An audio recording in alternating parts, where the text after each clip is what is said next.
know what it is that you are speaking about. You may be stuttering. You may struggle with articulation and all of those things, but nobody will question the substance of what you are talking about. Wow.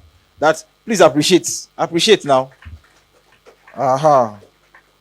Public clapping, not private clapping. Please give us public clapping. Okay, so what you just said just occurred to me. One of the first interviews I had was an interview with MTN back in the days. I spent so much time researching and trying to know the subject that when I appeared, I didn't know what to say again. I was too prepared for what to say that I didn't know how to say what to say. So there has to be a balance. Let me also say one thing that has helped me. Have you ever gone to speak somewhere and then when you leave, you now wish, you had said something. There are 3 points you missed. Have you ever done that? I wish I had said 2 or 3 things. If I had said that, maybe. So I learned something. There are 3 kinds of speeches. The one you plan to give, the one you actually give, and the one you wish you gave. I'll say that again. 3 kinds of speeches. The one you plan to give, I will say it like this, then I'll get an applause. When you climb the podium, the dynamics of the audience and the people makes you to say what you are saying. And then when you leave, you remember what you ought to have said. Don't kill yourself. Sometimes you have 1 hour to say. You can't say everything in 1 hour. And that's why we go to what's important now. Start with the benefits. Look at the people there and say, if after 15 minutes they collect this mic from me, would that have made sense to people seated? Start with important points. Some people want to wait till the end. If you wait till the end, some people will have left. Start with the important points. So even if you have to end, you end when you need to end. All right? So quick things. How to become an effective public speaker and presenter. Thank God for the age of social media and the technology and the likes. Please, watch great public speakers or presenters do their thing. That's point 1. Watch great speakers and public presenters do their thing. One of the persons I watched, and then I'll give you a turn. I watched over years, like I watched him religiously. I watched him like my public speaking Bible was T.D. Jakes. When I was single, I took time. Then it was the age of CD.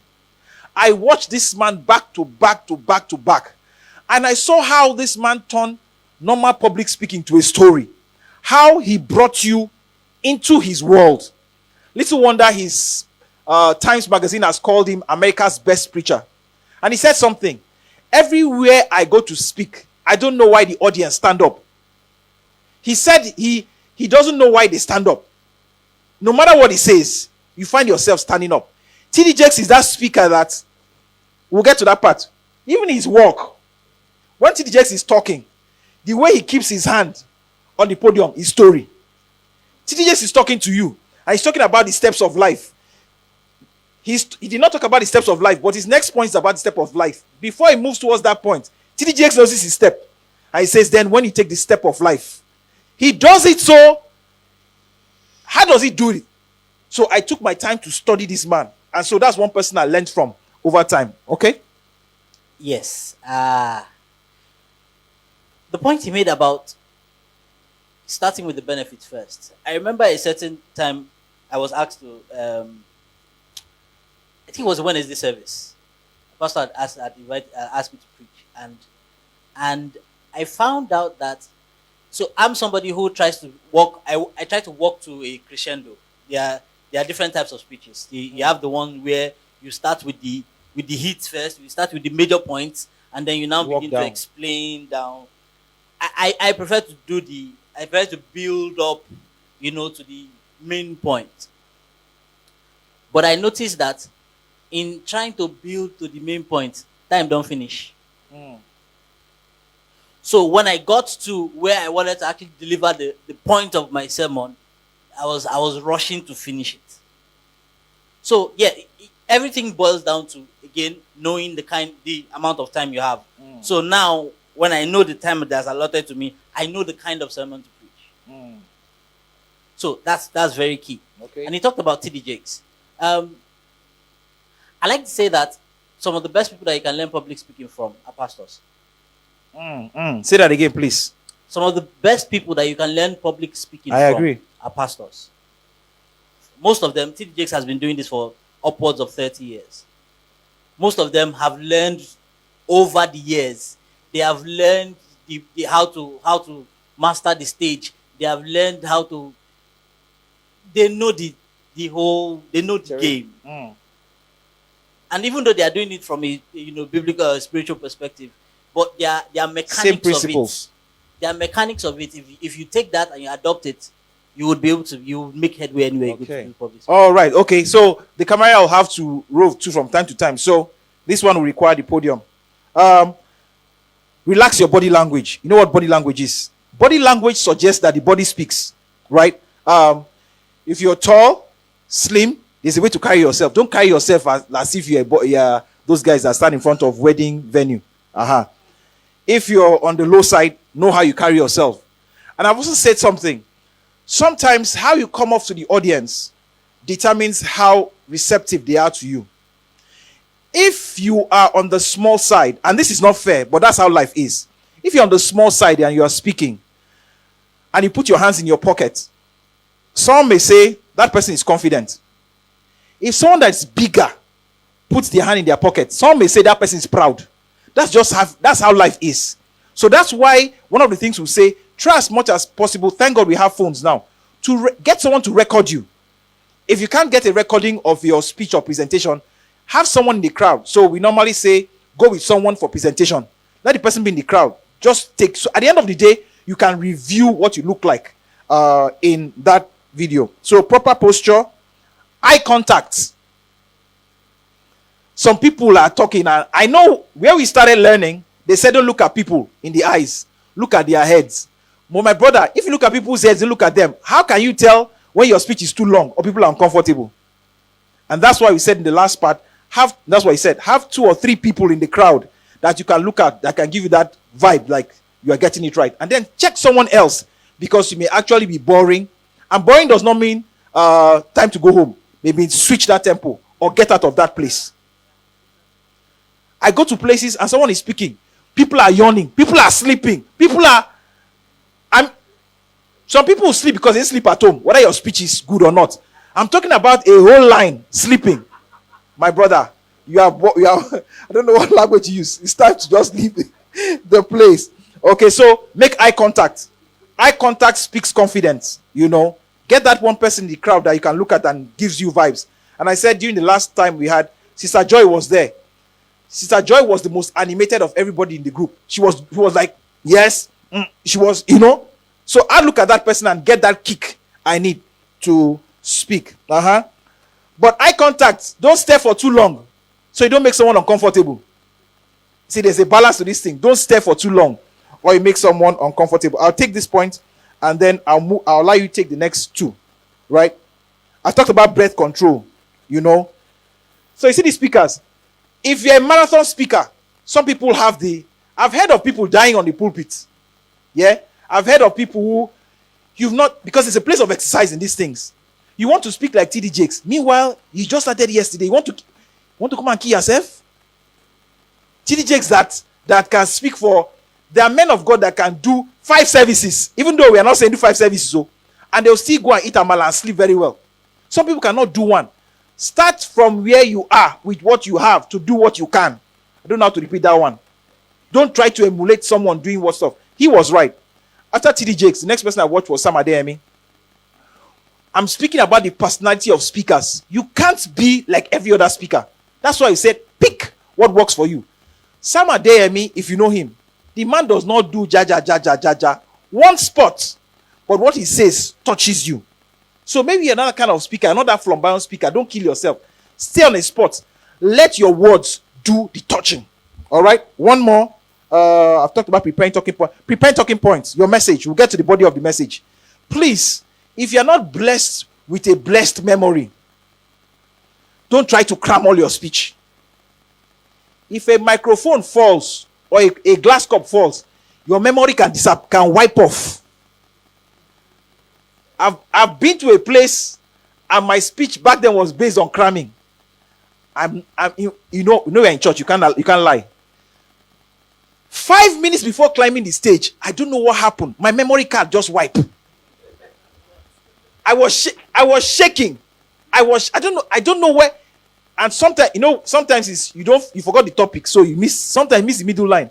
I don't know how I got myself back, but I'm sure even I didn't get myself. So please, there's something called cards, talking point cards. So you have 5 of them. Sometimes you have this thing in green, pink. Want to paste it here. Sticky notes. Put it here. Start from here. Come to this part. Get to that point. Get to that point. If you want to list it. And follow chronological order. But if you are blessed with cramming spirit, you don't have to hold anything. Right? So there's usually the body, the start of the message, the body, and the ending. All right. So two. Okay. So let's go to this part. Know your audience. Talk about know your audience. And I can give you points there. You can touch psychography. Why did they come? What will they find out? And then the jargons and the likes. Okay. First things first. I hope you are making sense. All right. Just to add to what he said, even the great public speakers, they use teleprompter. Barack Obama, you listen to him and he's talking. Professor Yemi Oshibajo, he's talking and you feel like, this man is just talking from his head. It's not true.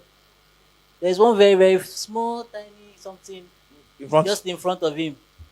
And then up there. And they are helping him to coordinate his thoughts. So basically, the point I'm trying to make is write down. Don't be embarrassed to write your points down. Most of the times we want to wing it. It's because we want to show that our brain is working. It's working. Nobody says it's not working. But like you said, something can come. You can just think about one amala that you ate. Or and to bite yourself. Anything can happen. And then your train of thoughts, you are thrown off. And because you are in a high pressure, whether you like it or not, probably speaking, is a high pressure situation. Very, very high. Because you are in that kind of situation, you're wanting to quickly come back to where you were before can throw you off and can just mess everything up. But if you lose your line of thought and you have your sticky notes in front of you and you say, okay, this is what I wanted to say, you can just continue on from there. We want to talk about knowing your audience. Yes, psychography and all that. Yeah, so again, that comes to your pre-speech or pre-presentation planning. Knowing the kind of people that you're coming to meet. So I had someone who was going to come here to facilitate one of our sessions. And the first question she asked me is, what's the kind of crowd? Who are the people coming? Are they professionals? Are they market women? Are they literate? Are they semi-literate?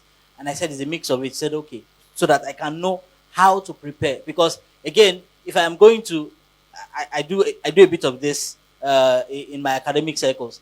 If I'm going to speak to a class of master students, there's a way there's a way I design my slides. There are some English that I put there. If you don't know the English, then you're not supposed to be there in the first place. Exactly. It's a professional circle and at a certain level of competence. So if you're not familiar with words like that, then you are not the person I should be speaking with. You are there by accident. So I make no apologies for designing my speeches, my slides in that way. But when I'm speaking to an undergraduate crowd, it's a different thing. I feel like their level of knowledge is not up to that level, so I'm as simplistic as possible. So again, know the audience, because the audience will determine the kind of message. You don't want to go to an audience where you are speaking and they are looking at you like, does this person think we don't know anything? You've lost them.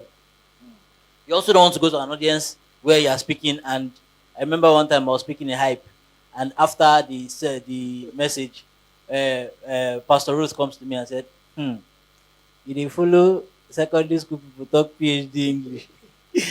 And it's easy to get lost in preparing based on your own level of knowledge. It's a challenge that we public speakers sometimes have. We usually are within ourselves in our preparation, and that affects the entire process. So take yourself out of your preparation or out of what you are preparing to say, how is the audience, or what's their level of knowledge, what's their level of experience, what's their level of education, what's their level of exposure, what's the environment in which I'm going to present. So if I'm going to a church, even if I'm doing a professional presentation, but it's in a church, there's a different, my slides or my materials will be designed in a different way. My tone of communication or the English I'm going to use is also going to be different, because I have to fit within the context that I am in.